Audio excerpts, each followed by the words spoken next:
చెప్పు రాకేష్. మోక్ష, ఒక సమస్య.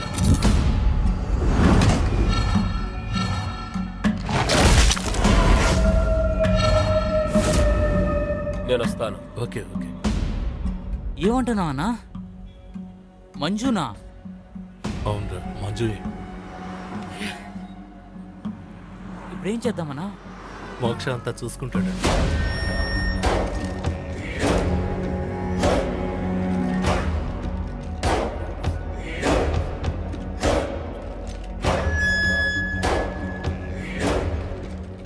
స్వామి, ఏమైంది స్వామి? ఒక పని వచ్చింది.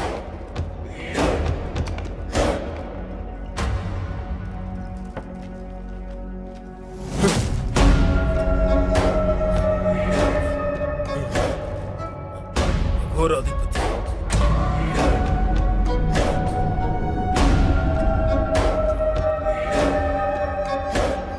పూజకి సిద్ధం చేయి. సరే స్వామి. వేటకెళ్ళాలి.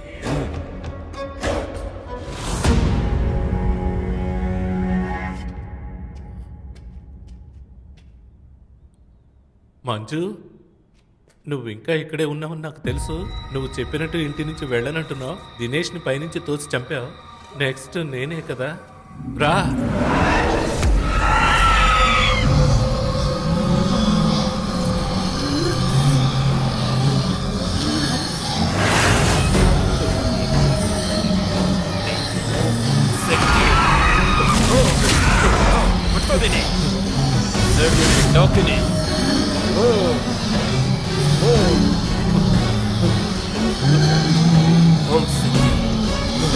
రాకేష్, ఇది నా ఇల్లురా.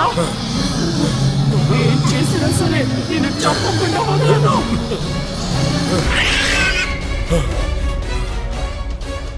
నువ్వు ఈ బొమ్మలోనే ఉండిపో. ఈ తాయెత్తును వడదేకు. నేను కూడా కాపాడలేను.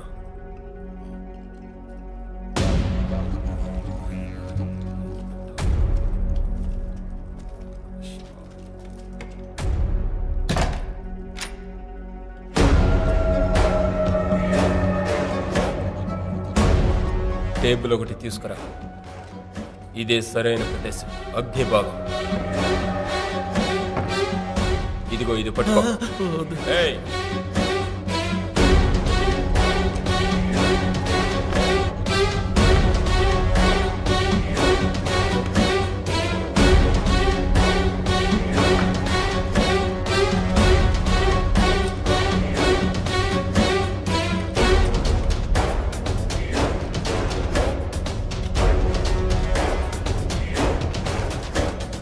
ఇప్పుడు నేను సేఫే కదా? 100% సేఫ్. 6 పౌర్ణమి తర్వాత అదే వెళ్ళిపోతుంది. నువ్వేం కంగారు పడక్కర్లేదు. మోక్ష మోక్ష, వదిలేసి వెళ్ళకండి, వస్తున్నా. నువ్వు ఇలా చెప్తే ఎలా అమ్మా? అమ్మా మంజు, నీకు జరిగినట్లు ఎవరికీ జరగకూడదమ్మా. దానికి ఈఎంఐ ఏం చేస్తుందమ్మా? తను ప్రశాంతంగా బ్రతకాలిగా. ఇది తనిల్లు.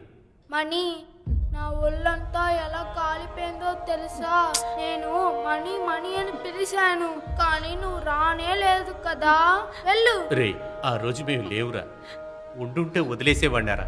నన్ను నమ్మురా, మిమ్మల్ని వదిలేసేవాడినా. అందుకని మీరు నా కొడుకుని చంపడంలో ఎంతవరకు న్యాయం ఉంది? నీ కొడుకుని నేను చంపాలనుకున్నానా? నిజానికి ఈరోజు ఏం జరిగిందో నీకు తెలుసా?